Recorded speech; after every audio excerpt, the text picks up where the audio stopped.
Hi guys! Welcome back to my channel. Again, kung saan ang life, mindset at wisdom ang bida. So guys, samahan niyo ako for today's video. Mamimili ako ng mga supplies and magkakanvas ng mga ibang materials na kailangan.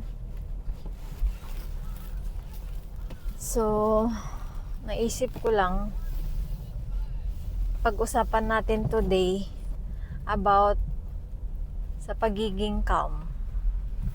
Alam niyo ba na hindi madali rin maging kalmado sa mga sitwasyon kung saan, alam mo yun, ang dami mong ginagawa or may mga tao nagpapainit sa ulo mo. 'Di ba? Comment down below nga kung nararamdaman nyo rin yung ganun. So, ano nga bang ginagawa ko pag sa mga ganong sitwasyon? Well, unang-una, ewan ko kung makakatulong sa inyo, pero ito nakakatulong sa akin. Kadalasan, pag may mga tao na naninira ng araw ko, di ko na lang sila pinapansin para hindi masira yung araw ko. Alam niyo yun, yung ini-imagine ko na lang na wala sila sa tabi ko or wala sila dyan. Hindi madali, di ba? Pero kailangan mong gawin kung gusto mo na magpatuloy yung araw mo na maganda. Kasi, para sa akin, happiness is a choice.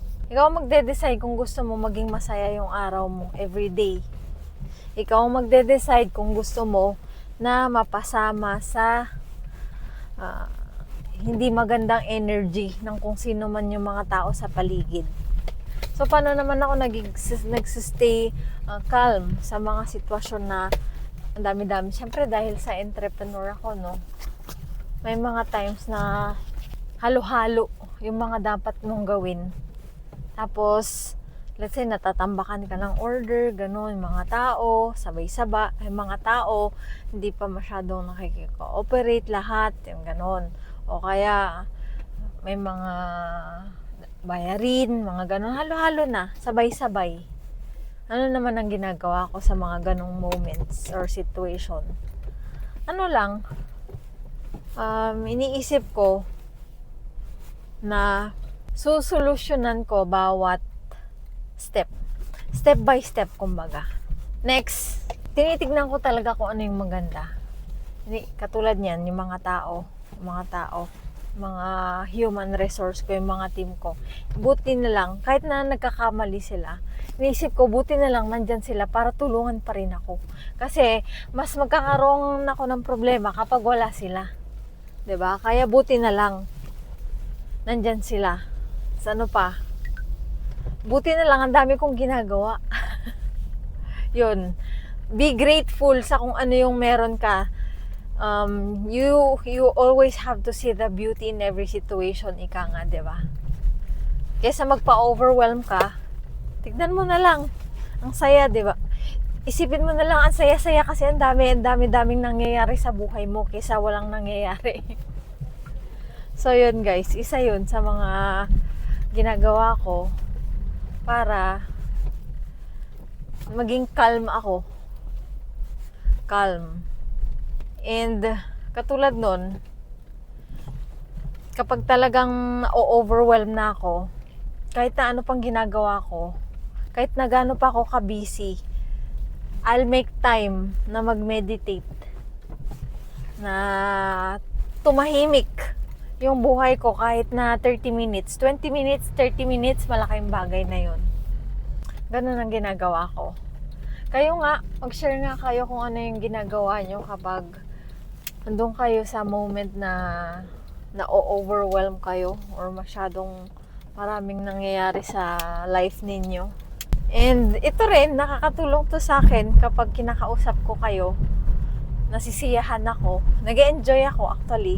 Kahit na alam ko na ito, naisisingit ko pa, 'di ba? May mga kailangan akong gawin pero naisisingit ko pa na makipag-usap sa inyo. Kasi nga, gusto ko yung ginagawa ko. Nag-e-enjoy ako. Bukod sa, syempre, pag-meditate, you make time din para mag-relax. Sa umaga, bago naman ako mag-work, importante sa akin na bigyan ko ng time yung sarili ko. Let's say,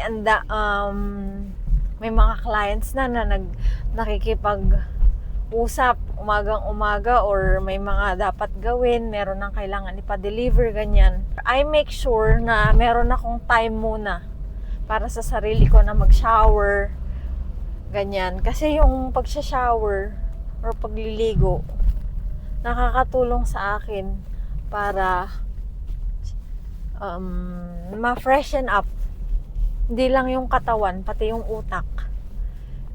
And most of the time, malamig. Malamig yung pinanliligo ko. Para talagang, alam mo yon, fresh na fresh. Ano pa ba? Madalas, kakain ako ng fruits para magkaroon ng energy. Pag junk foods ang kinakain ko, mas lalo akong parang nanghihina. Mas lalo akong nagkakaroon ng energy and mas lalo akong nagagawa yung mga dapat kong gawin kahit na ang dami-dami kapag naglalaan ako ng time para kumain ng mga healthy na mga pagkain tulad ng mga fruits. So, ayun guys. Nandito na ako sa may parking area. I hope sa short video na to, kahit papano, meron tayong natutunan ulit. And sana marinig ko rin yung mga ibang opinion nyo kung paano kayo nagpapakalma sa mga moments na katulad nito. Sa mga overwhelming na mga moments. Park lang ako. So, ayun guys. Nandito na ako. And back na ulit sa kung ano yung dapat kong gagawin. So, thank you guys for watching. And kahit sandali lang ako nakagawa ng video, nag-enjoy talaga ako. Na makausap kayo. Okay? And yes, totoo, nag-enjoy ako na gumawa ng mga ganito. Na kahit na alam ko na ang kausap ko lang is camera, for now, nag-enjoy pa rin ako. So guys, thank you for watching. I'll see you again on my next video.